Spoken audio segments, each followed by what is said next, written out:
All right, let's see if this thing is actually working. Are we live yet? I think we're live. All right. What's up, everybody? Welcome back to the channel. If you're new here and you don't know me, my name's Kevin. I'm the property prince here on online, and I am half of Two Guys Take on Real Estate. I wanted to pop on today because it is cold where I'm at. I don't know where you guys are. I'd love to hear in the chat. Let me know where you're from. It is really cold here. You know it's cold outside when the temperatures drop below the president's approval ratings. Let's just say that. But it is not even 1 degree. It is literally 0 degrees. And we're here today to talk about real estate in the wintertime. And man, what better time to talk about it when there is just no temperature. 0 degrees in temperature outside. What happened over the weekend is one that I wanted to jump on and talk to you guys about because, you know, if you guys are interested in getting into the world of real estate, whether it's doing flips, doing wholesales, and we teach about all this kind of stuff. We will be happy to give you information about it, but so many people jump into the world of real estate by buying investment property, by buying a multifamily. Does anybody here own a multifamily? Drop me something in the chat. Let me know what's up. Tell me if you own a multifamily, a rental property, any kind of investment property. Hey, what's up? I see all the hellos. I see all the chats coming in, and the likes are going up. This is great. So the reason I wanted to ask about that and about you guys owning rental property is if you've ever dealt with rental property in the winter time. I mean, we're talking about a whole different situation. If you're renting property in a nice, normal, sunny state, like maybe Florida or somewhere, sure, normal Florida. I don't know. More normal than Massachusetts.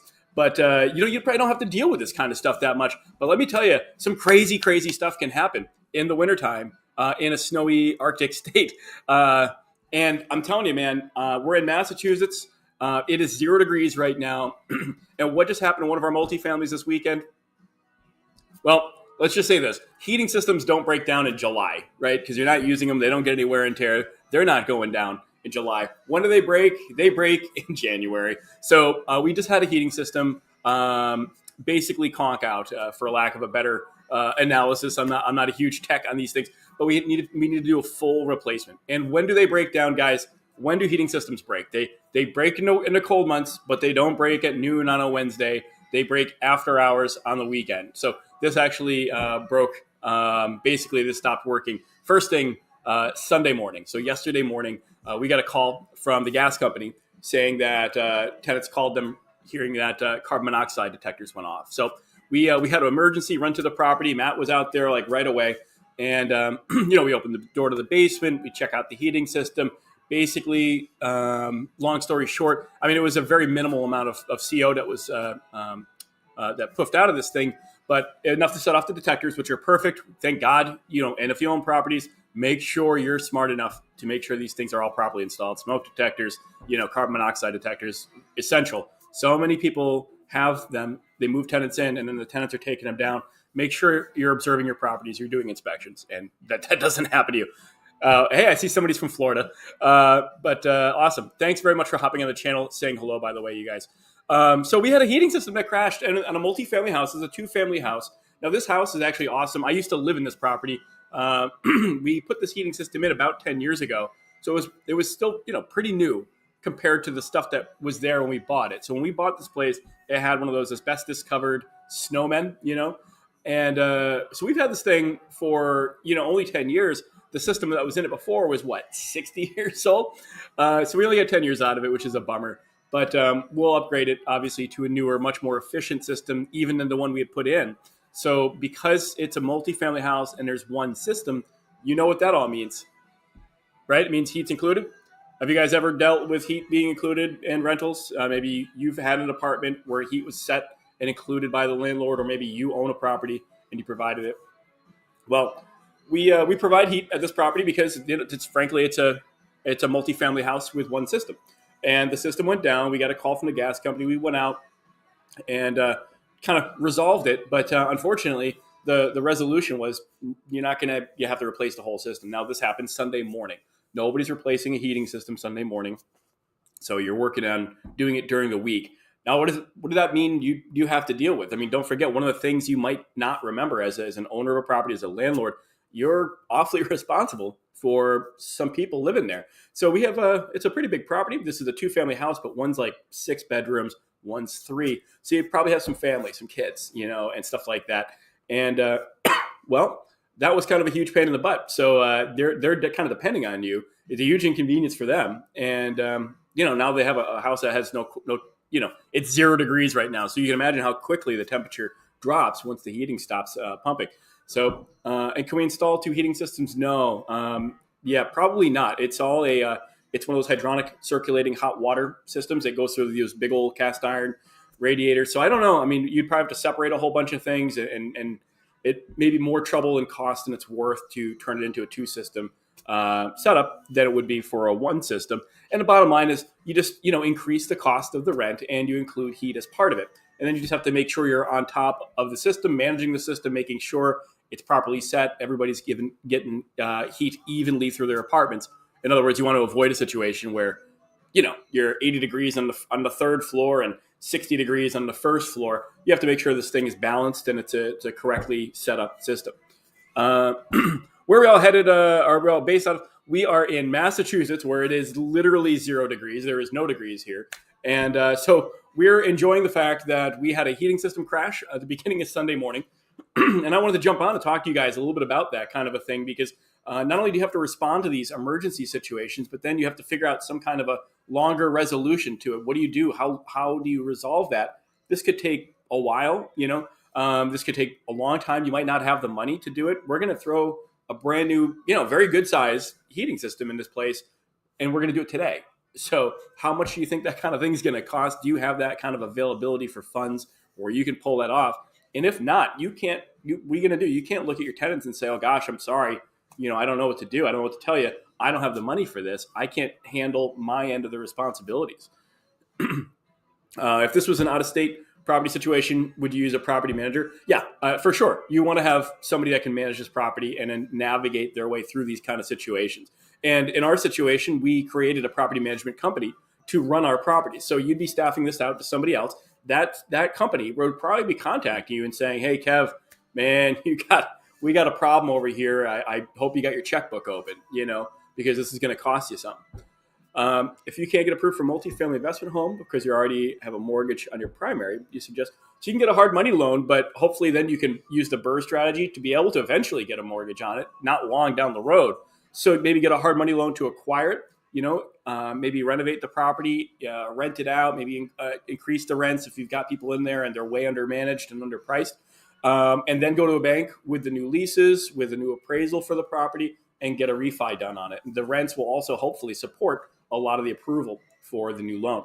But what we're talking about right now is on a multifamily house just this morning, yesterday morning, I should say. The heating system crashed. This is a 2-family house with 1 heating system. So the landlord, the owner, pays for the heat, includes it as part of the rental. But even if they didn't, you can't have a family living in a property without heat. So even if the tenant was responsible for providing the heat, you're still responsible for making sure everything works in the property so that they can have heat. So now, what are you going to do? I mean, think about this. This is why you're on this channel, man. I hope you've been following, and thank you for all the likes. But put yourself in this situation and say to yourself, man, everybody says just go out and buy this property, buy that property, collect the rents, and blah blah blah. And you don't really think about the what ifs. And these things don't happen in June. They don't happen on a schedule. They don't happen at opportune times. They happen Sunday morning in the dead of winter when it's 0 degrees out and the heating system dies. So for us, we fortunately have a great connection with enough people where we can, contact somebody and say, hey, 123 Fake Street, we need a heating system.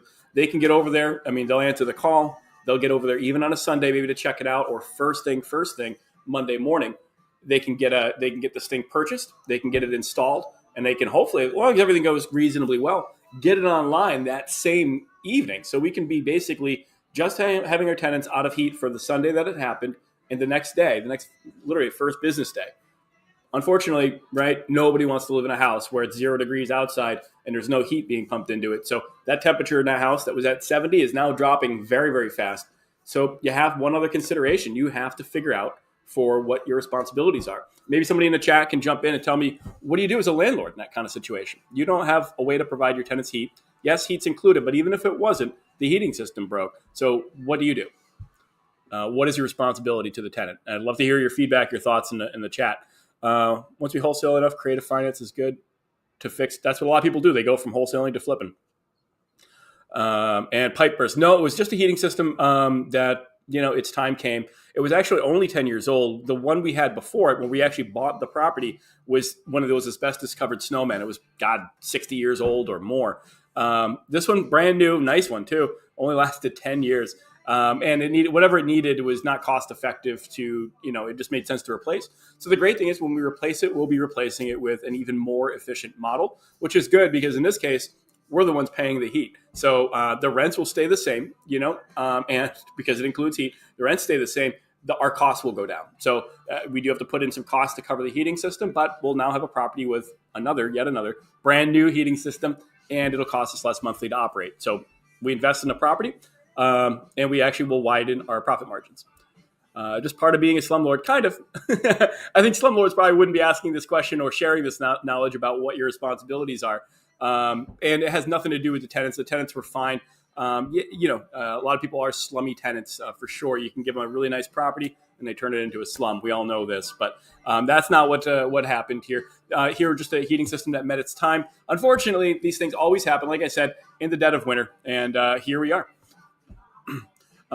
Temporary space heater until tech replaced. So again, that makes a lot of sense. What I will say is if you have a smaller apartment, that's very, very doable. Sure. I don't like letting my tenants have space heaters. In fact, it's in the lease. No, you're not allowed to have space heaters because frankly, so many of them burn properties down. And we have great insurance, but we don't want to see properties get burned down. But they burn down because they're misused. They're used unsafely. They're put near curtains or linens or beds and stuff like that. I've seen people hang their clothes on space heaters to dry them. And the other big culprit is they're run on extension cords. They're run on dollar store, those little brown lamp cables. They're run in conjunction with two other space heaters and, curling iron and other things, whatever, and they'll trip circuits or blow fuses. So the other problem here is these apartments are huge. So just the first floor apartment, which is a 3-bedroom, is like a 1,300 square foot apartment. It's a good sized place. The second apartment is 6 bedrooms, 6 bedrooms. It's massive. A space heater or two is just not going to cut it. So as an owner of a property, and if your heating system dies kind of unexpectedly, I mean, they never die expectedly, right? You're kind of on the hook for making sure these people are living into a place that's warm, that has the ability to stay heated. You have to meet your responsibilities. Are these duplexes? Sorry. This is a 2-family. It's a duplex, basically. It's upstairs and downstairs. Arson. That's always a good plan. So pay for a hotel. I see FU. Thank you. I'm not sure if I can see your profile picture, but my guess is I'm not interested. But pay for a hotel. Yeah, pay for a hotel is probably the best thing you can do. The other great thing is I would tell you is this is a good opportunity for you to show that you're an amazing and responsible landlord. Now, don't forget, when a tenant doesn't hold up their end of the bargain, you're going to what? You're going to coach them. You're going to require them to hold up their end of the bargain, follow the rules, meet their responsibilities. So they shouldn't have to do the same thing for you. You should immediately have that same sense of fairness instilled in you hopefully from our channel. And you should jump in and say, this is an opportunity for me to meet my responsibilities and exceed them. So if you're going to have to relocate people temporarily, this might take a couple of days for you. For us, hopefully it's just today. So it was just last night to today. And hopefully it doesn't take all week, right? Some things happen. But you have the opportunity, you could offer them, say, listen, we'll get you a hotel. Don't worry, we'll take care of this. And you can put them in this real dump of a hotel and save yourself $50. Or you can put them in some really nice place, like an actual place you wouldn't mind staying. You'd actually like to stay, and you wouldn't want to go home. You're like, wow, this hotel's really nice. Check out this bathroom. They got an in-ground pool. This is fantastic. Indoor in-ground pool. Because it's 0 degrees outside. And, they could be loving this. We actually had this exact scenario happen. The heating system actually caught fire at this place. This has got to be about 10 years ago, probably. Heating system caught fire. It took a whole week before we were able to get everything back on track and get the tenants to move back in. So we actually ended up hooking up with a hotel. They were so appreciative because, again, these were like adults. They had a family. I mean, these people were in their like my age, I guess. And so they've been renting for a long time, their whole life. And they're like, wow, this is amazing that you guys did this for us. I would think any other landlord would just dump us in like whatever, crap inn or something at $60 a night or $80 a night. We hooked them up with like a very, very nice like if you were traveling, if you were out at a tourist area and you stayed at like a really nice place, it had a kitchenette. I mean, he was like, my kids could go to the office, to the lobby office or whatever, and they would give us like free movies, and we could bring DVDs back, and it was great. They were using a pool every day. We almost didn't want to come home. This is like a vacation, kind of right in town. So they were like literally, tear filled, just thinking, wow, we were all scared. This was like scary for us. This was a big thing. We didn't know. We were so uncertain. We didn't know what was going to happen to us and where we're going to have to be and what we're going to have to do if we're going to have to get a new apartment. I can't believe you guys got it fixed this quickly, and you took such good care of us while this was going on. This was great. So this is an opportunity when a heating system crashes in the middle of nowhere for you to actually be able to come out and turn around and actually show exactly why your tenants made a great choice in renting from you. And this, if you're going to keep staying in business, this is absolutely going to help you when these people eventually move on. They're going to maybe refer somebody, hey, listen, I'm buying a house, I'm moving out, but you know what? My landlord's been great. I've been with him for 5 years. He did this for me. He didn't remember when I had that fire. They did this. They took care of it super quick. I mean, these are the kind of things people say, and hopefully they can help you get referrals, fill that apartment with as small of a gap in vacancy as possible, saving you thousands, and all because you spent a few extra bucks when you really didn't technically need to. So just a thought. Do they still live in one of our properties? No, I have no idea what happened to them. It's been a long time. They were from probably 10 years ago. I'm not sure what happened. I think maybe they did go and buy a house. You're told to come to us about wholesaling. Fantastic. Yeah, please. We have a great YouTube channel. Whoops, over there. And we teach all about wholesaling right on the channel. Now, which states do we invest? Greetings from Germany. What's up, Germany? Yeah, we're in Massachusetts. Basically, it's where the Pilgrims came to, and we kind of did the whole Paul Revere thing and started the whole country and all that crap. But Massachusetts is not exactly the same patriotic place it used to be. So we do teach about investing, but I would really suggest if you're going to own property and work with people and run a business, a state like Mass or Cali or New York might not be the best way to start out. I would start in a state that is probably the polar opposite of those. I would say Texas or Florida, Tennessee, any of those kind of places. That's very, very accommodating, very welcoming to people that are looking to do this kind of stuff. And we have 0-degree temperatures right now. What we're talking about today is owning a property in a wintertime, dealing with unexpected situations. We had a heating system in a 2-family house crash over the weekend, and boom, real big expense that we're going to have to shoulder. Is this something that you're prepared to do? Do you have the ability to cut a check tomorrow when you weren't planning on it to take care of a big piece of your property? And that's something that a lot of people don't have the wherewithal to do. Now, the other neat thing is you have an opportunity. We have tenants. You have a huge responsibility to them. This could have taken a week for a lot of people to get done. We're hopefully going to get it done today. So a call came in yesterday morning alerting us to the issue.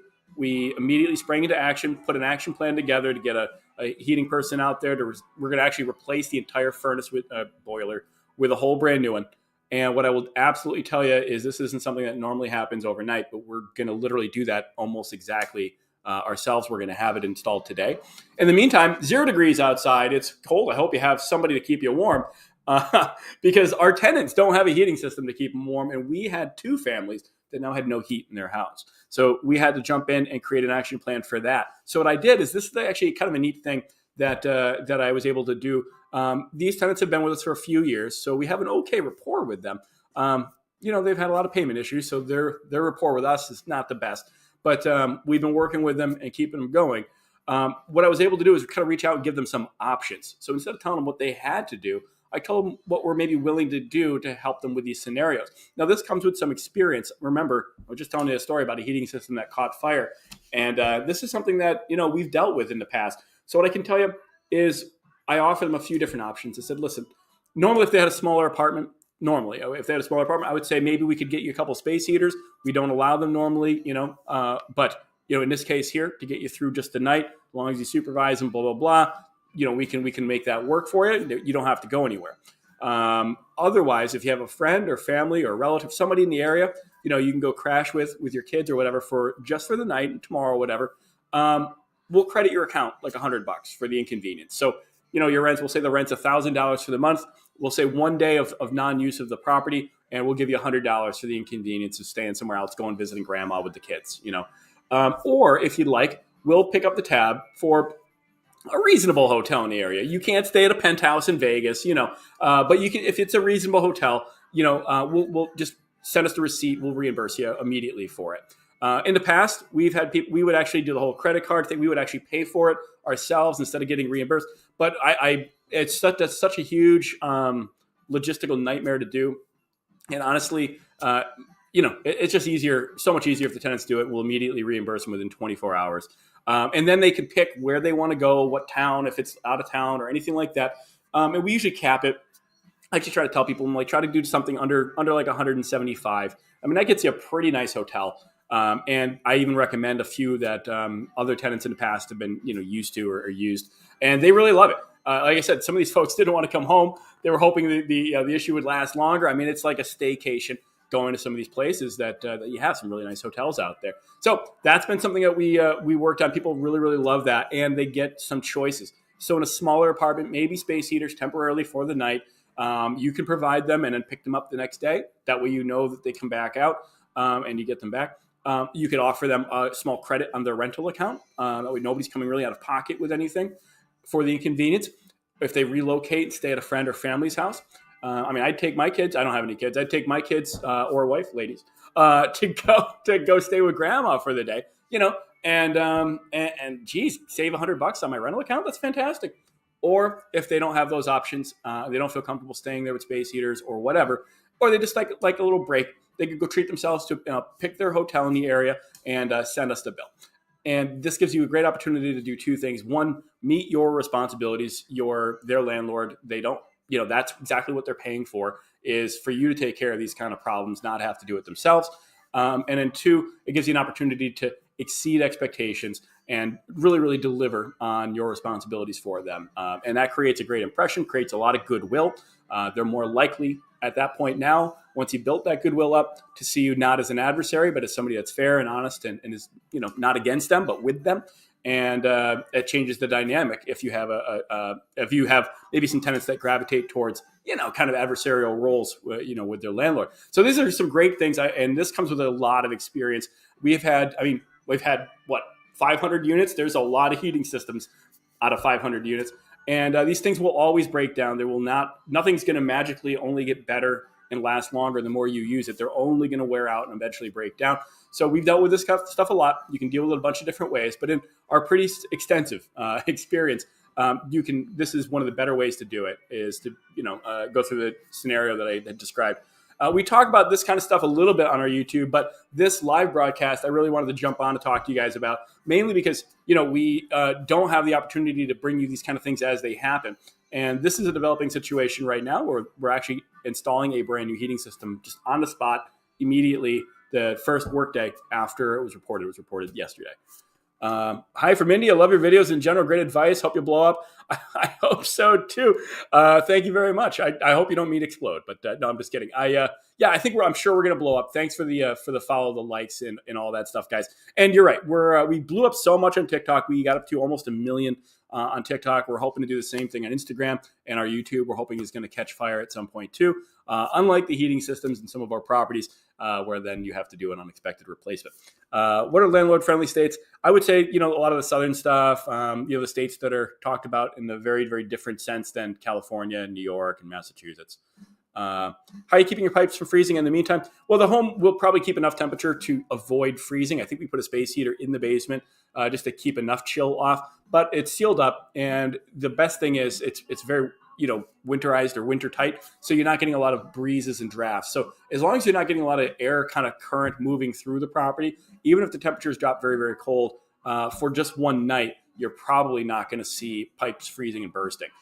So that's what we're kind of banking on. We didn't go through and winterize the whole thing because it's such a short turnaround. Awesome. All right. Caught up on the comments. It's hard to go back and scroll through. I am streaming. I'm using this different software. I hope it's working okay. It's called Llc TV, and I'm trying to do it through YouTube Live, Instagram, Facebook, and TikTok. And I guess we have Twitter. I didn't even know. So that it's on all of our platforms, because I was getting yelled at by the IG crew over there, you guys. were giving me a hard time because we blew up so huge on TikTok and we spend our time over there. We didn't spend as much time on Instagram growing and reaching out to followers there. But I tell you that the audience seems to be very, very different between Instagram and TikTok. So we love seeing all sorts of different people on both different platforms who want to learn from people that have experience, who, really, I mean, it's crazy to think that you have this kind of access to somebody that's done so much real estate stuff. When we started out, I bought a dude a couple of beers that had 1,000 rental units, and I got to pick his brain for an hour. And I thought that was like the best $20, I ever spent. I was like, wow, this is great. This guy knows what he's talking about. And, we have access to it. That's really, really great. But here now, I mean, we have this channel. We have some friends that have real estate channels on here as well. And it is just awesome to be able to literally see in real time people talking about their experiences, how they became successful. I will tell you, man, overnight success is just not a thing in this kind of world. So, getting involved in real estate and thinking overnight success and I'm going to buy this and my life is going to change, it doesn't. It's more work, if anything. But because we didn't know what we were doing when we jumped in and started doing this kind of stuff, we had a very long 12 years. Our 12 years felt like 35. So, and I always joke about that, but we fumbled our way through. So yeah, we have some success. We want to show you that and help you emulate that and find more success for yourself.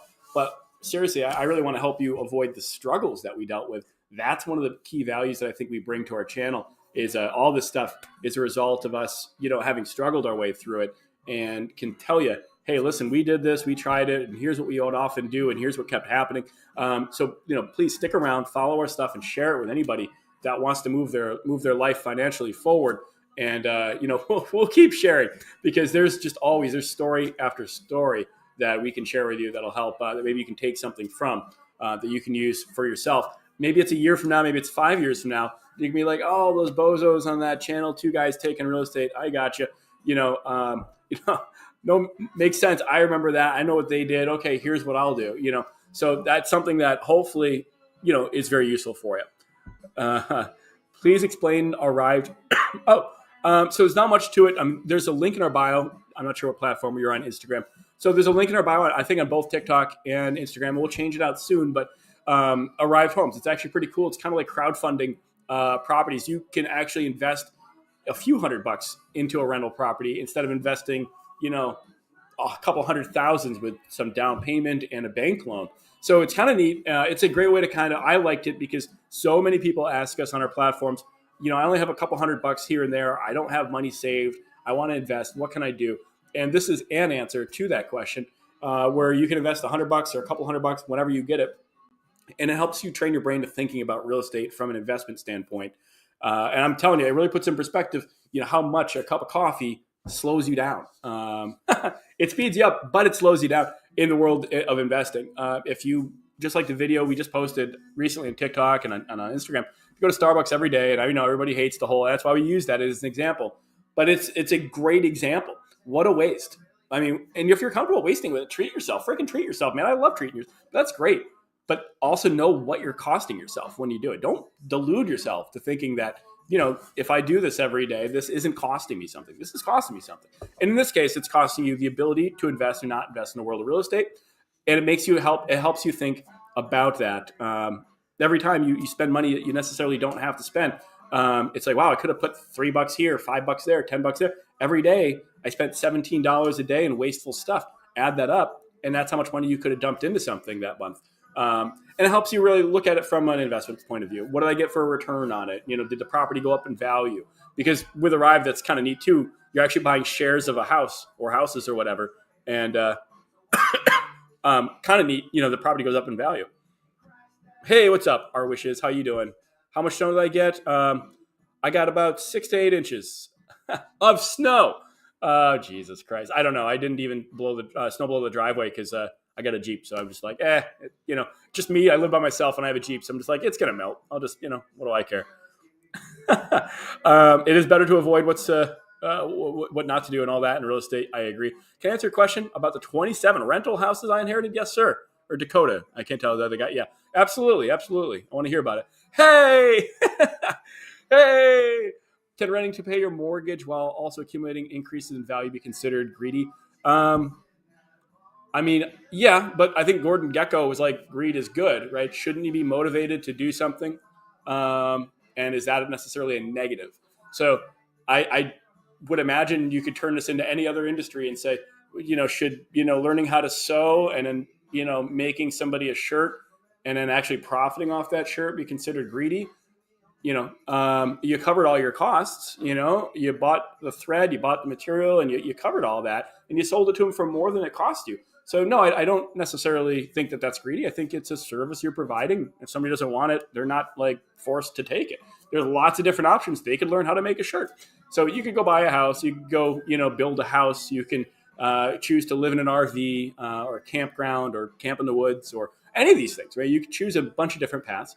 But if you chose to rent, like I did for many, many years, because I don't want to mow a lawn, I don't want to deal with maintenance. I certainly don't want to have to plan for what we're talking about today, which is a heating system going on a Sunday morning, and you having to shell out, I don't know, $7,000 overnight, real quick, to keep your family warm. All of a sudden, and you weren't planning on that. Homeowners don't want to do that. So a lot of people choose to rent because those things are very, very real. You also don't want to deal with some Amazon delivery driver or some, just some sue happy person claiming they slipped and fell while they visited your property to make an extra couple of bucks. Lots of different reasons people choose to rent. It's a lot less hassle for a lot of different reasons. A lot of people like the fact that, maybe they're going to take another job somewhere else. So, and again, I think if you're paying for a service, you should absolutely pay somebody for their time and their efforts and their risk. And that's where they make their money. That's profit. Somebody does something for me, fixes my car, maybe, just nice, help me with something. I'm not going to be like, well, listen, you used that wrench 100 different times and you only cost you $100 to buy the wrench. So really I should only pay $1 for your, towards your rent. No, I shouldn't be paying you $80 for labor. I should just pay you the $1 it costs for the wrench. It's crazy. Let's see. I inherit 27 houses and they need probably 5 to 8 a piece to fix them up. I don't have the cash or credit to fix them all at once. What can you do? You could sell it easily. One thing, a lot. And I'm not saying this facetiously. You can freaking sell it. If you don't want to deal with the inheritance of the property, you don't want to deal with the long path through to get these things all up to speed, sell it to somebody that's prepared to do exactly that. They're prepared to take these big packages, and they have the wherewithal to get them on track, spend the money on it. That might be a way to go. People do buy that stuff. We would buy that. Potentially. The right price. We're going to lowball you. Virtual meetups. Ed, only for the ladies. Only for the ladies, Ed. Awesome answer. Exactly why I rent. So just on the 27 houses, you could potentially just go and get a loan. You could do a commercial loan or go to a portfolio lender and actually talk to a local bank and say, hey, listen, your exact scenario. Got 27 properties. They have, I think, a decent value of X amount. You can have appraisals done on them. And then you could do a cash out refi or put a mortgage on them, whatever you want to call it, and take the cash. So if the properties are worth, I don't know, man, $1 million, take out $1.2 million, $1.2 million, and you'll have the money. You basically have all the money you need. Or just take out, what did I say? Jesus Christ. Properties are worth $1 million. The properties are worth $1 million. Just take out $200,000. Use that to fix the property. Sorry, I got to drink more coffee. Use that to fix the properties up. You'll have a $200,000 mortgage on $1 million worth of properties, and they'll be all in good working order. What I would probably suggest anyway, though, is getting a refi, and then maybe even after that, get them all fixed up. Go back to that same bank and say, hey, listen, now my properties are worth 1.5 because I put some money into them. I fixed them all up nice. I want to put a mortgage on that for, $1 million. And now you take $1 million and put it in your pocket cash. You have a portfolio with $500,000 of equity in it, and only $1 million loan, but that loan is stretched out over 20, 30 years. And hopefully if they're rented and managed properly, they're making the money to pay the loan back and then some. Lots of different ways. You have a good problem. Sub 2 creative finance or buy our first deal. That's a great question. If you have somebody that's open to doing creative financing, that's neat. As long as you can navigate that and make everybody work with that, that's awesome. But otherwise, if you can, but if you can't, just keep looking and using using wholesale tactics to try to farm that first deal.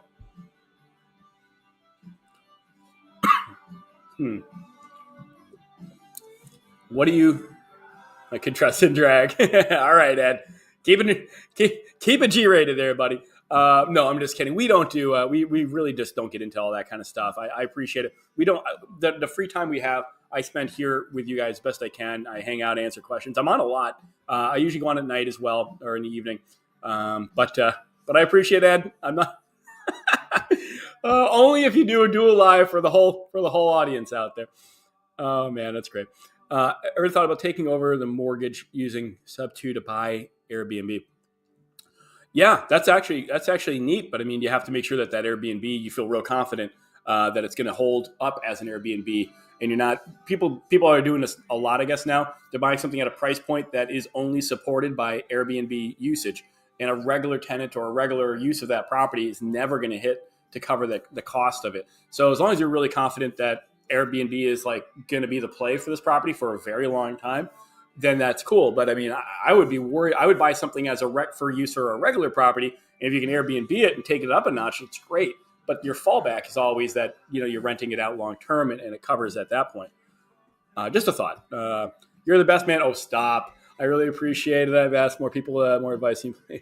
The advice I received. Dude, we just talk about stuff from our experience. I don't know if I say advice, but like, we just try to do our best to start with talking out of our experiences and not, not preaching and stuff like that. I preach a little bit, but not too much. And I'm not like one of those dudes wearing a suit, driving a Lambo. I was talking to all right. I'm going to delete this if this gets saved somewhere. I was talking to this chick from Tinder. Literally, I swear to God, I matched with a girl on Tinder over the weekend. And she's apparently like right next to my house. I don't know where she is, but I was joking because I was like, wow, wouldn't this be crazy if you're my freaking neighbor? And, she was anyway, I'm not even going to tell you. Anyway, so I was like, I used remote start on my Jeep out in the driveway. And I was literally like, I was like, can you, okay. I'm like, all right, listen, she wanted to know where I lived. And I was like, yeah, I'm not telling you where I live, you creepy stalker. But I was like, okay, can you see or hear my Jeep running? And we were just laughing our head off about that. Oh man. You're the best, man. I really appreciate it. Yeah. Start with a fix and flip or a rental. Rental. I mean, probably. And a lot of people do the fix and flip too, but the rentals will if you buying them right, you build equity out of them that way as well. So you can always cash into that equity or put a HELOC on them or a business line of credit on them to get into them too. Yeah.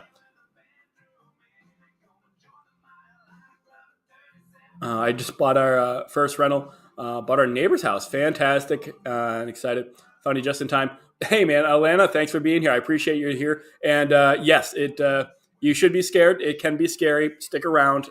If a guy like me can freaking do it and the other guy in the channel, then I'm sure you can too. Sorry, I'm trying to catch up. I'm way behind on these comments. Try to get into wholesaling. Yep. Yes, it's ridiculous. I don't know if you why don't you just try to, can you try to get into virtual wholesaling and try to getting into stuff in other markets, Zach? I mean, that might be the way to go. Try to get into another place.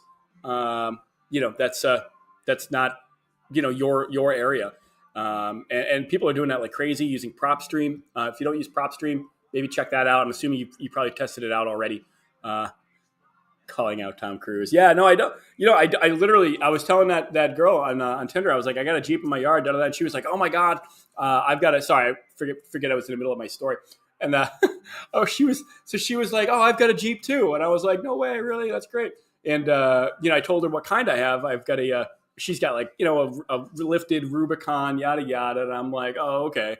And she's got to be, she was 22. So I'm like, either somebody bought that for you or all of your income every month is going towards your freaking Jeep.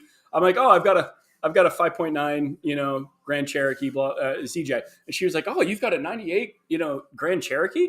And she was like, A, they're kind of rare, but B, they're astonished because it's an old Jeep. So she was picking on me about having an old Jeep. And she's thinking to herself, wow, this guy's like supposed to be successful. And here he is driving a 1998 Grand Cherokee. And yeah, I mean, I'm not driving around in a Lamborghini. I'm driving around in a 98 Jeep, and I love it. That's the thing is, I like my Jeep. But yeah. Atlanta, seriously, stick around. Dude, watch some of our stuff on our channel. Drop some comments and troll some people. Have some fun. We are not a channel that's like overly appropriate and PC. And I've had 500 rental units. I've had thousands and thousands of tenants. I bought stuff in some of the worst neighborhoods. in the United States. Well, we have a city that was ranked in the top 10 1 year or 2 years for like being one of the more dangerous, crappier places. You get the idea. So I've had my experience with the tough stuff. If I always say if I can handle it, you can flourish. Do you find a bank for a house you think will be foreclosed soon? Look on the deeds. You can look up deed records, your public information. Usually, you can go right online on a website and look for the mortgages in the deed records. So you see when somebody bought the house, and you see what kind of mortgage they took out on it, what bank it was from, and then you start kind of calling around and figuring stuff out. Yeah, the BMW M6. Yes, I do have. I wasn't trying to be like, I have a convertible BMW, lady. Later we'll impress her with that stuff later. But we gotta weed out the gold diggers. That's the trick. I don't know the trick. I have no tricks. Don't trick. I just got here. I'm 18. I'm a dummy. What's step one? What's up? Step one is learn, hang out, and stick around and learn about this kind of stuff. We teach every different aspect of the world of real estate, from flipping to wholesaling to buying and holding and renting property out. And we were talking today about it being 0 degrees right now. Where is it? 0 degrees? Let me see. Did it warm up? Let's see if it warmed up. It's still 0 degrees. And we had, 18. Now it's 18 and where I'm at in the city. I refreshed. So from my house to here, it's now gone up almost 20 degrees. Ooh, still lower than the president's approval ratings, I'm going to say. But just barely. It's cold. And so we had a heating system that died. Heating systems only die in the middle of winter. They don't die in July or something like that. So we had to jump into action, and we were talking a little bit about more about, what your responsibilities are if you're going to be renting properties out, you're an owner of a property, and you have a heating system that dies. Did you plan for that? Do you have $7,000-8,000 laying around ready to go to replace a heating system literally in 24 hours? Because you have tenants, depending on you, right? I mean, that's one of the main reasons people rent, is they want all the ability to not have to worry about this stuff. They just want to come home after work, or whatever it is that they do, and then put their key in the door, go into a safe place that's operating properly. The grass is mowed, there isn't a roof leak, heat works properly, everything's good. And that's your responsibility to deal with all that crap. Our heating system died in one of our multifamily houses. We, of course, had to jump into action, and unfortunately, it's going to take a day. It happened yesterday on a Sunday, of course. So today we're out there right now having it replaced. Maybe we'll get somebody out there and we can get some live footage of that too. And I'm sorry, I'm seeing all these comments popping up some more. House auctions, yeah. So we are replacing a heating system at the same time as we're on this today. House auctions, yeah, I can talk about that. Let's go, Brandon. Yes. Are we live on TikTok? We should be live on TikTok. I see that I've got TikTok people, right? Say something in the comments. Let me know that you're here. Hit the like button, do something so I can make sure we're still live and working over there. Usually the TikTok crowd is the rowdiest crowd. And then the Instagram crowd, they're the ones that are all like demanding for our time.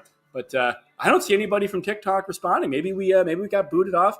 That happens a lot. It's a new software that I'm using. Trying to get on. Oh, we got TikTok live for Alana Booth, realtor. Make sure you guys go check her out and add her. Realtors like Alana, network the hell out of yourself. It's okay to promote yourself a little bit while you're on our live stream.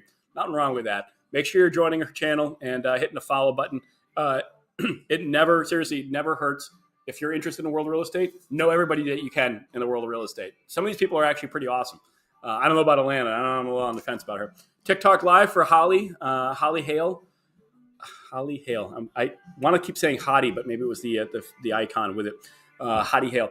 And so we're on live on everything. Okay, cool. TikTok is good. I want to know your thoughts on the market in the next year. Will it hold? Dude, we don't know. Everybody keeps talking about that. So many, I swear to God, people just make content about the upcoming housing market. And every time they take like a hot take on it, they're like, nobody really knows what's going to happen, but here's what's going to happen. So I don't know. Honestly, there's been so much like perfect storm of stuff going on with the housing market. It should have dropped probably a couple of years ago. And this housing markets are a cycle. What we're seeing is not new. I don't know how everybody's like, this is crazy. You can't buy a house. This all happened. This happened in like 06, 08, started crashing. So it's happened in the night. It happens. So many things have been going on that changed the way this cycle went. There was the foreclosure moratorium, completely unnecessary stuff. The eviction and foreclosure moratorium. One of them obviously got kicked out in Supreme Court. That was the first one of this guy's stuff that got kicked out in the Supreme Court, by the way. And so that got booted. The foreclosure, none of this stuff was necessary because there was so much assistance. I don't want to get into a rant. The interest rates were incredibly lowered. I mean, shoved down there. So, and it's now we have supply chain shortages, materials costs, and fuel crisis stuff. So we have all these crises going on right now still that have limited building, that have limited labor, that have limited the ability for people to go out, create new housing, renovate old housing. I mean, so people are literally doing less of this stuff while more people are trying to buy because of the awesomely low interest rates. Anyway, and then there's fewer foreclosures. So a lot of those blighted properties that have been sat on by deceased owners, derelict owners, banks that took them back but now can't unload them on anybody, are just sitting there parked. So there was just this weird extra perfect storm of stuff going on. So who knows what we'll see. I mean, what I would say is as these things unravel, the rates are starting to go back up this year. They've been saying that. The fact that they've been saying that should be telling as well. They're trying to make sure everybody knows so they don't panic when all of a sudden one day the rate went up. I think we're going to see an ease, but I hope we don't see a cliff, but we'll see like an ease, like a bubble that created a leak but didn't pop. It goes, that kind of thing. That's what I think we're probably going to see. I don't know. But don't forget, if you're buying and you're holding real estate, poor Alana who just bought her house, don't freak her out. Tell her that the value is going to fall out of it. And it ultimately doesn't really matter too much for her if she's not looking to sell right now. Why would she be looking to sell a house she just bought? If she's planning on renting it, she can rent it right through. For people that bought their property in 06 and were buying it as a rental, they didn't care that much if the market crashed in 08 because they still hold it today. They still own that property. And guess what? It's up high again. So that might not be too much of a concern for a lot of people. So anyway, there you go. 3 or 4 years in the rates. I'm not sure exactly, but I know that they've been saying this year it's going to go up quite a bit. I mean, I don't know if we're going to see rates. We could see rates into the teens or something stupid. I mean, it could be crazy what could happen next. But we haven't seen this kind of inflation. I mean, the inflation crisis, there's another one. I mean, there's been so much stuff going on. So we are in unprecedented times. So that's why people are having a hard time. All these moguls and real estate. I guess I'm a real estate guy, but all these real, suit wearing, a professional style, talk show guys. Nobody wants to, be definitive, and because nobody really knows. There's been so much manipulation and interference, not necessarily negatively, just so much different things being used and done. It's been kind of weird. I don't know. We'll see. We'll see how it goes. Condo to rent or duplex to rento. We did some condos. I'll tell you that. I love duplexes. So duplexes, tenants love them. Condos, you're now having to work probably with a condo agency. You're dealing with some of them and their rules and their fees. So we had to deal with, we had a Section 8 tenant in a condo, and we were getting letters from the condo people because they just frankly weren't used to this kind of a tenant. This was a tenant that would have normally been like a C or D class neighborhood, one of the tougher streets in the city. Instead, they were renting a place that was, like, I don't know if you want to call it a suburb, a smaller offshoot city. And these were like working class people, maybe young adults moved in together, both work, no kids, that kind of stuff. And this was not the type of household that kind of matched up with a lot of that. So this lady was smoking like crazy. We were getting complaints about smoking. There was alcohol bottles kicking around everywhere. They got banned from the pool every single summer. They brought their groceries home. They just drove up on the lawn, and it's like a condo complex. Just drive right up on the front lawn. They got tracks in the mud. They made mud on the grass when it was wet in the spring. And back in their SUV right up to the front door of a condo place, bringing in their groceries. Somebody asked them about it. They get screamed at. So we actually we had a really tough situation because everybody wanted these people gone. We're mad at us. We didn't do anything wrong aside from, I mean, what are you supposed to say? No, we don't think you're going to be you don't belong in this neighborhood. You can't, nobody should think like that necessarily. You certainly can't say it, and you certainly can't do something like that. So it was interesting because you had this extra entity to deal with and all these extra fees too. So duplexes people love, especially the side-by-side style, not the up and down style, I guess, but they love them because it's almost a single family house. They get their own like yard space. Usually it's kind of divided. So they love that too. I like it because they're probably going to be more stable. They're probably not going to be looking to move to another place.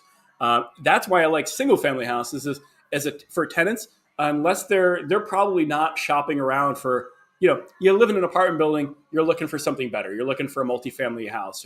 You live in a multifamily house, you're looking for a duplex. If you live in a duplex, you're looking for a single family. But if you live in a single family, you're not out shopping for apartments. You're going to stay there and live there for a long time, like it's your own.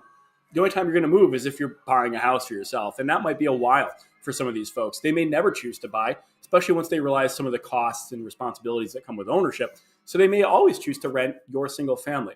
Stability. And as an owner of a property, as a landlord, if that's what you're looking to be, stability is going to be a really key thing for you. Keeping people going, keeping stuff off the radar, and not having volatility. You don't want transient people coming and going and having to refill the place, rescreen a new tenant, move somebody in. All that crap is extra time, extra work, especially if you're working a career. You got to run out to the property, show somebody, you got to deal with calls and screening processes. Basically, sticking around, keeping somebody going is the great way to go. That's why I like 2-family houses, and that's why I love single families. There's a lot of reasons, but yeah, that's some of them. What do you think about the Florida housing market? I want to buy a house in Florida. I swear to God. I really, I wish we did a lot more things right a long time ago, because we'd be at a very different point, successfully now. And I'd be doing these live broadcasts from a boat in sunny South Florida with some cute girls with me and stuff like that, instead of freezing here in Massachusetts with now 18-degree weather. And my boat's out in the parking lot, and it's not even that nice. So I would love to buy some stuff in Florida. I'd love to learn more about it. I really want to take a 3-day weekend and just kind of I wanted to go see a Bucks game, and that might be never again, right? So I don't know. I really want to get down there and see what's going on. There's still some opportunities down there. And I definitely want to brainstorm. So if you guys know more about Florida, talk it up. Do you see rents increase, or does the landlord just take the hit? Rob, that's a great question. I don't think the landlord's rent mortgage costs are really going to go up unless they have like an adjustable. So whatever rate we've got, it was locked in, it's for us 20 years, 30 years, whatever our financing might be. So I'm not too worried about rates going up unless I'm looking to buy something.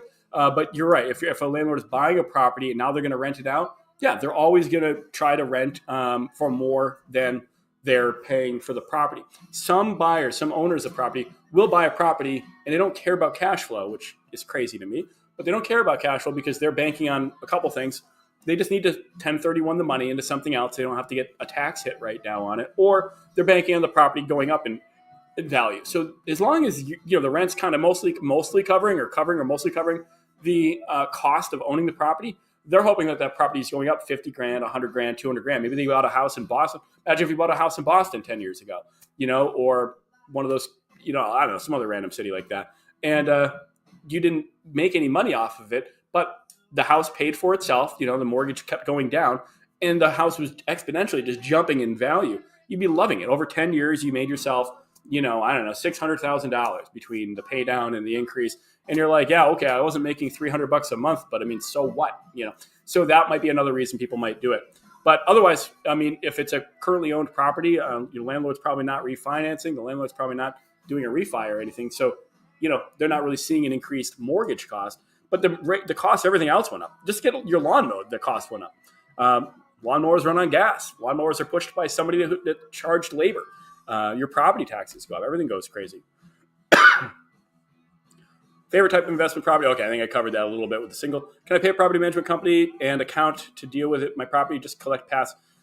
Yes, people do that all the time. Hiring a management company is great. If you're not going to use a management company and you want to self-manage and you want to be able to stay somewhat organized, you can self-manage. We self-manage. We learned by doing, but you can self-manage. We were talking about, and I don't think the link is in our bio anymore. We rotate our links out, but Rent Ready was a great management software platform. Very, very inexpensive. But I had mentioned earlier on the broadcast how somebody, how when we first started, I sat down with a guy that owned 1,000 rental units. He gave me an hour of his time. I bought him a couple beers at a local bar, and we were chatting. And that's one of the things that he told me. It's his best piece of advice for a newbie like me is to get good management software. And I went back and I was talking to Matt about it, and we could not afford it. We looked at how much that crap cost, and we were like, no.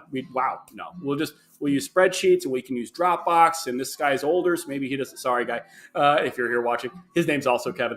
And so we basically ignored his advice. We thought we could find workarounds that were less expensive, and frankly, we made a big mistake. In many different ways, it cost us. So for that reason, for newbies starting up, we've been working and talking with the folks over at Rent Ready.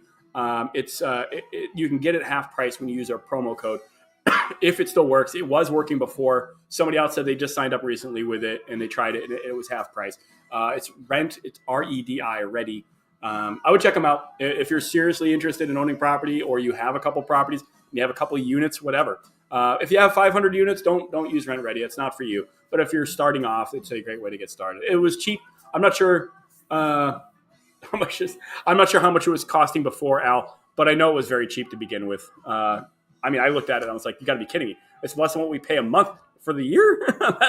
So we pay for Rent Manager, which was it's very expensive. Hundreds a month. It's very expensive. And Rent Ready was stupidly cheap. I would get it. If you don't like it, like, shrug and move on. I pay for a gym membership, ladies. I clearly waste my money on that, right? And that's like $50. So I got to cancel that, by the way. And right. So, seriously, that's not one of the things that you should worry about. Don't pinch pennies like we did. When we were looking at the stuff, it was hundreds a month, and we didn't realize we had, nowadays there'd be a better option. Does taking them through credits, you mean checking credit? Usually if they're looking for apartments and they do multiple polls on it, it doesn't change it if they're doing it within a certain window of time for similar reasons. But you should check with Credit Karma. I'm not a huge credit expert, but and honestly, credit scores as part of your screening process might not be something you really care about. You have to look at your screening process and decide what types of evaluations you care most about and what's important to you. Credit score might not be one of them. Want to move to Florida this year, early next year, and buy property? Nice. Thinking about taking a vacation there first and see. Fantastic. Look at that. What are the first things I should do during my time there to prepare? I don't know. I really want to go myself. I'm in Mass. What I would say, if you're, I would probably say start networking now. Maybe join. I joined a Florida real estate investors group. Maybe join some investor group. Make some contacts locally with boots on the ground people. And that might be a great way to get started in terms of getting an idea of what might be up and coming, what kind of opportunities there are, and where you want to maybe build your vacation around that. Depending on what you're looking to do, if you're looking to buy, residential rentals and, hire a property management company, part of it could be find a good management company. They may be able to help you find deals. We actually started taking on a few management clients, and one of them owns 6 units. That's all he owns. It's a couple. They bought a 6-unit property, and they're getting ready to buy their next one. I said, listen, we'll find you your next deal. Don't even worry about it. We'll find it. We'll line it up for you. We'll manage it for you.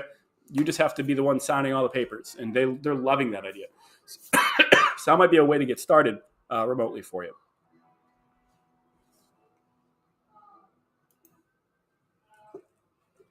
Oh, I think I hear Matt back in the office. Maybe he'll pop in and say what's up.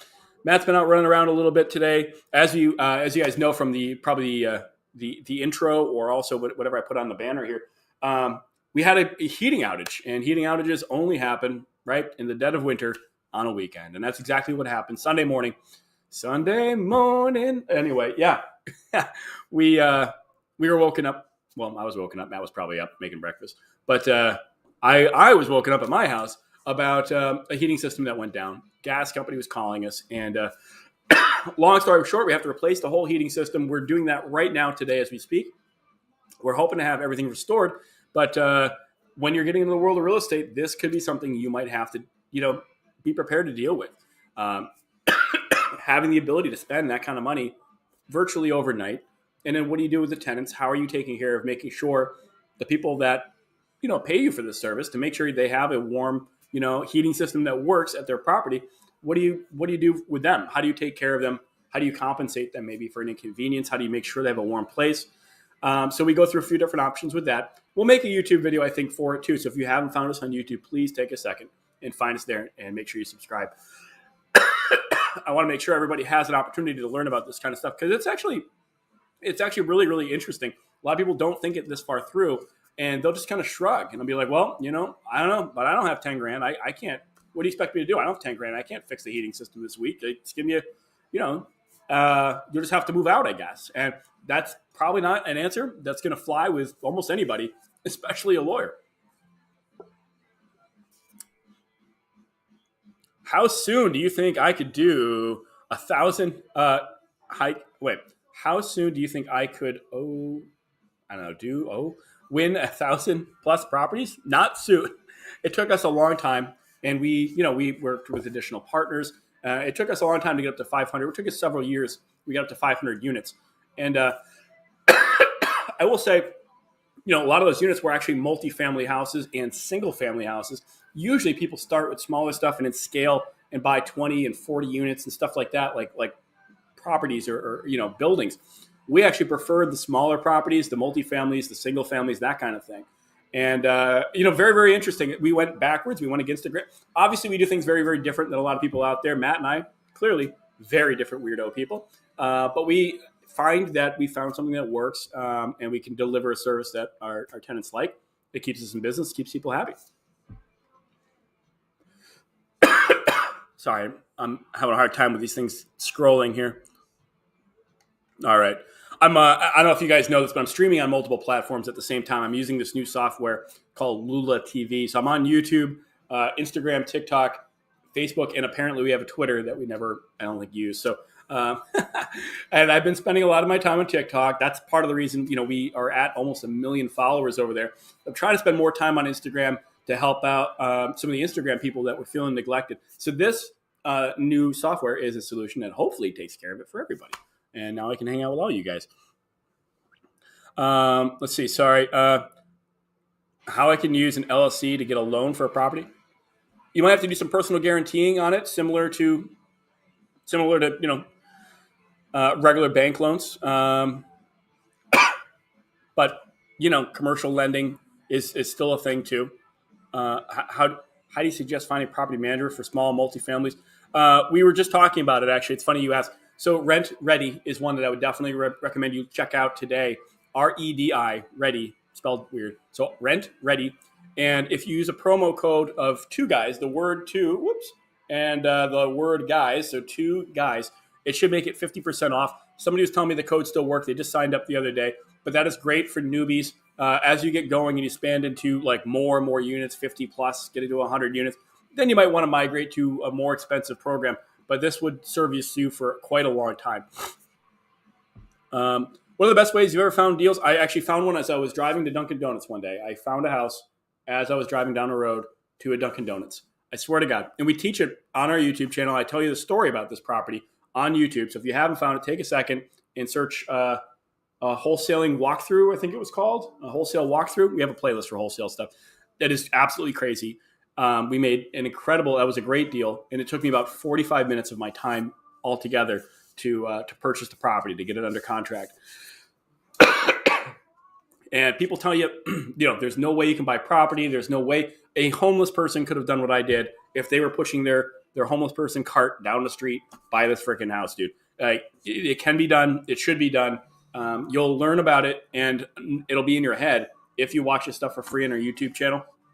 The more you hang out on channels like these, instead of just hot girls twerking on TikTok, and hey, I get it, we all like that, the more you're going to train your brain to real estate, and you're going to be all about seeing opportunity for what it is when you drive down the street. And that's what happened to me. I drove down the street that I'd driven down a dozen times or more, right? And that time, my brain just connected the dots, and I saw a bag full of money instead of a house after I looked at it. I was like, holy crap, this is crazy. I got to do something. And sure enough, it worked, and I made a home run out of the deal. You're not going to hit a home run every time you step up to the plate, and that's cool. But, at least take a swing. It costs you almost nothing to swing. And maybe you get on base. That's great. Maybe you hit a home run, and, that's your year salary right there. Crazy. Sorry, I'm trying to catch up here. You know how it is. How could someone just starting out get funding to update properties themselves, trying to create a sweat equity? Awesome. Hard money lending, definitely. High off life. Hard money lending.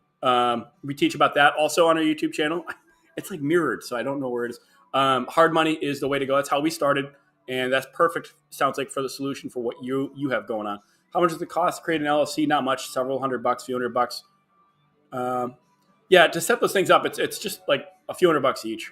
How long after repair of a fixer-upper can you reappraise and refinance? People are usually doing that stuff around 6 months. Using the BRRRR strategy, Mike. So if you're looking and learning the BRRRR strategy and you're trying to use that, that's how we get started. We use the hard money loan and the BRRRR method. And we teach this stuff on our YouTube. Please, Mike, find it, watch, and learn about the BRRRR method. There's another guy, a couple of guys that we are friends with here on TikTok, on Instagram, Mr. BRRRR and Invest Starters. They both teach this kind of stuff as well. I like to think we're more fun, but no, but seriously, check their channels out. It's okay to add more than one real estate person. It's cool, man. We're all, we don't, TikTok doesn't charge for this stuff, neither does Instagram. And check them out. They do lives as well. Sometimes you'll see Antonio from Invest Starters with a whiteboard going through the BRRRR strategy, walking you through it. We've done some YouTube lives doing the BRRRR strategy. So you have me and Matt, or maybe it's just me, but you have us on there as well going through the BRRRR strategy. And that's, right through all the steps. Each one's as important as the next. So I hope some of that helps, and hope you check it out. Sarah there gives me hope and motivation to start taking action again. Dude, absolutely. This stuff's out there. It really is. It's not out there just like falling off the tree like it was before, maybe. Sure. But you got a little bit of hustle. You don't mind getting rejected. And dude, when you go through life looking like this, you're going to get rejected. You get used to that a little bit. It doesn't hurt so much anymore. Somebody hangs up the phone on you. Somebody slams the door in your face. You just kind of laugh a little bit and you go try it the next place, So like I said, when you go through life with a nose like mine, I get it. You're going to, this stuff will get better for you. But my biggest thing seriously is having an opportunity and then having no ability to have the communication about it. I'd rather somebody say, no, F you, I'm not doing it. I don't like you. I don't like the way you look. You sound bad. You look dumb. You smell bad. Whatever it might be, and tell me no. But not having the ability to get somebody on the phone or to answer a door, that's what drives me nuts. So I get so frustrated with that. And you're going to find something that bothers you probably. You're going to find stuff that bothers somebody else, and you're great at it. You have a high success rate on something that frustrates somebody else. Maybe it is getting somebody to have a conversation. And, but it's going to be a really, really interesting kind of an interesting dynamic there. Wholesaling is going to be different. And this works with almost anything else, but persuasion comes in after you've been able to make contact. I think I'm pretty good at being able to at least get somebody to have a conversation, but it's so frustrating to never get that chance, So that's, for me, that's where my bottleneck is. How long do you have to pay back a hard money lender? As fast as possible. Their rates are terrible. So really, work it out with your hard money lender, but usually they don't really care that much as long as they're getting paid. So they'll let you bleed as long as you want to bleed. You want to pay them back as soon as you can because that interest rate sucks. I screwed up. I made a mistake. We talk about mistakes, right? I made a mistake and I had a hard money loan for a decent chunk of money for 2 years. I paid so much. I want to throw up thinking about it. I paid so much money and just blew it in interest for 2 years. So again, don't do that. Don't be me. Make sure your process, what you're going to do, how you're going to refi, where you're going to do it, that you can refi. Think that stuff through before you go taking that loan. I would have done something differently, I guess. But yeah, oof, that hurts. It does. How does it work with wanting real estate in another country? I'm sorry, Mark. I don't have any experience with that. I really don't know. I would imagine it's pretty similar, to be honest. Who is the best negotiator you know? Would they be willing to mentor you? I'm sorry. I don't know. Who does mentorships. Again, Antonio, I know he used to do mentorships. I don't know if he's still doing it from Invest Starters. I think he's really different. I'm really different. He's really different. He is really different. But no, he's actually a really sharp guy, but he's more like analysis. He's great at analyzing things. I don't know how much he is at negotiating and hustling and stuff like that.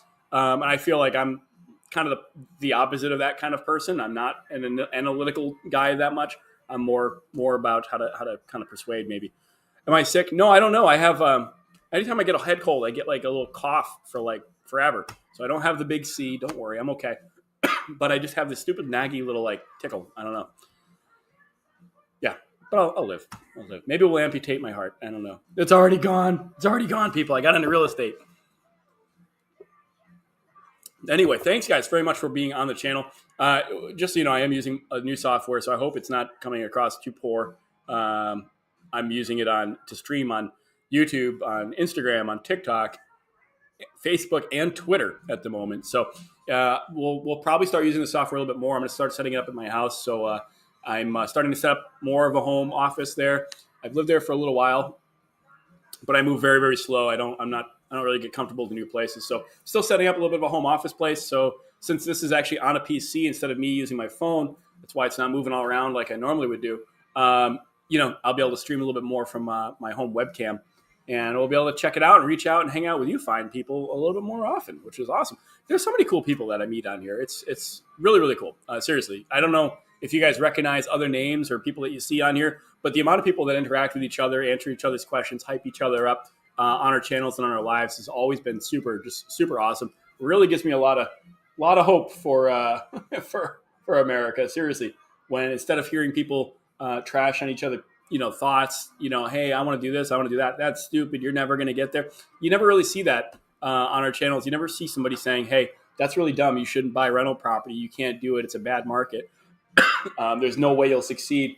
Instead, you hear people asking questions and then basically saying, well, how are you going to make that happen? That's really neat. Maybe I should look into doing that. And it's people taking thoughts from other people and, absorbing it into themselves and saying, wow, this could be really, really helpful for me. This could be really, really useful. I should do this.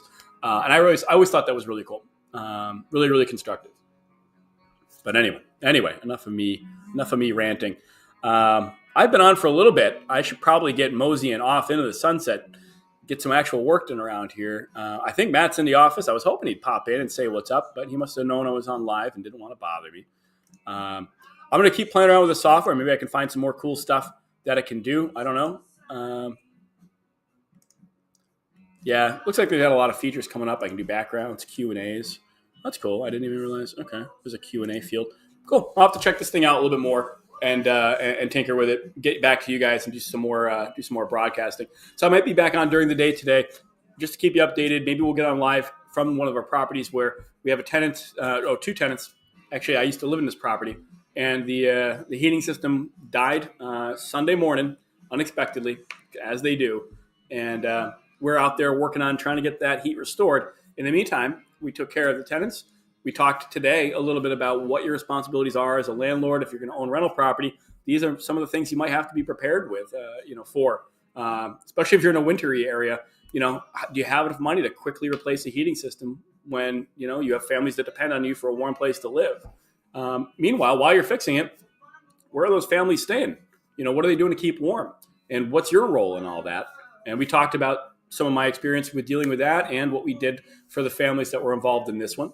And I'm really, really hoping that we're going to see that I can pop on and say, hey, man, we got heat restored within 24 hours, which is fantastic. Yeah, it's going to hurt financially, but it's going to be invested back into the property. It's money that you're spending on the property with a brand new heating system. And that's never a bad thing. I wish it was an old heating system, but this one was only about 10 years old. The one we put in 10 years ago replaced one that was like the asbestos snowman, like 60-year-old, heating system. So, we already got a good bump out of investment for the property, but we're going to go from one that was, I guess Matt was saying 85% efficient to something that's going to be like 96% efficient, which in this case is great because guess who's paying the heating bill? We are. It's included as part of the rental. So in this case here, we'll not only be able to tell the bank, maybe when we go to do something, maybe we go to sell the house, maybe we go to refi it or get some more equity out of it, have it appraised. Hey, we got a brand new heating system, high efficient, in there. It's brand new. And maybe that'll help the value stay up. Can't hurt, right? In the meantime, rents aren't exactly going to decrease. The rents are the same. So now we'll have a system that costs a lot less to run, and that'll give us a wider profit margin for our monthly income for cash flow on the property. We're going to lower our expense. Yeah, not that much. And it's going to be a while before it offsets the cost of the installation. But you got to remember, the cost of the installation is also offset by the value it brings to the house. Thanks for your support and mindset. You're right. I appreciate you guys being here, and thank you for constantly supporting our channel. We have so much fun doing this kind of stuff. We'll be back on doing this more. I'll try to get Matt to hang out as well so we can chat about this kind of stuff some more. But we have a lot of fun on all of our different platforms with all the people that are out there. If you guys are just scrolling through and you just happen to find us, please take a second, hit the follow button, and maybe watch some of our videos, drop a couple likes, help us grow our channel up a little bit more. We're hoping on the Instagram side of things to get to 100,000 followers very, very soon. And on TikTok, we're hoping to get growing again and hit that 1 million mark by the end of next month. Can we make it? I don't know. We'll have to release some controversial videos that'll go viral or something. We'll have to see how it goes. But I'd love to hit 1 million on TikTok by the end of next month. I'd love to hit 100K on Instagram by the end of next month as well. And you guys can help me. It could be your like, it could be your comment or channel interaction that is just enough to click us into the algorithm, and we get out there and go viral in front of everybody. And isn't that what everybody deserves to see, is this face when they wake up? Can you imagine waking up, scrolling through your phone, and be like, oh, Jesus, I haven't had my freaking coffee yet. Get this guy off. All right. Well, I hope you guys are having a great time, and I appreciate you for hopping on. Wish I caught you sooner. Yeah, I appreciate it. We're going to get the heating system going. I'll get you guys an update on how that goes. Make sure our tenants have a nice, warm place to live. But what a crazy, crazy day it's going to be. We'll see how we do. All right, guys. Take care. Great to see you all. I'm hopping off. I'll talk to you all on the very next broadcast. Oh, sorry. The title of this Real Estate Live is Real Estate for Dummies, and I was wondering why the F you was calling me a dummy. Well, I hope you have a good sense of humor, man. I don't know you, but I'm sure you're not really a dummy. I'm kind of confused on the starting point of wholesaling. I got to go, but I don't know where to start. Any chances? Well, I can clear it all up. We have a whole playlist about wholesaling and teaching wholesaling on our YouTube, so please find us there. I see it looks like you're on our YouTube right now. Look for our wholesaling playlist and drop a comment on there, and I will definitely do my best to keep an eye on the comments and respond to you today. All right, Charles? And definitely, we want to see you. We want to see you succeed. Seriously, check this stuff out. I bought a house on my way to Dunkin' Donuts. If you want to hear how, there it is, America runs on Dunkin'. If you want to hear that story and how I did that, and how you can literally do it. A homeless person could literally do what I did on my way to buy a coffee that day. Watch that video. I think it's called a wholesale walkthrough. I think it's called on YouTube. Please watch that. And if you have questions, comments, drop them on there, and I will do my best during the day to keep an eye on our YouTube. So I'll be expecting some follow-up. Thanks, Starboy, you big dummy, for being here. I hope you're still here. If not, shame on you. I hope you stick around our channel and learn more. I got to hop off. Thanks so much for being part of this, guys. I'll be back on. We'll do more lives later in the day, and hopefully we'll help you guys find your way forward on your path to financial freedom. It's been the Property Prince.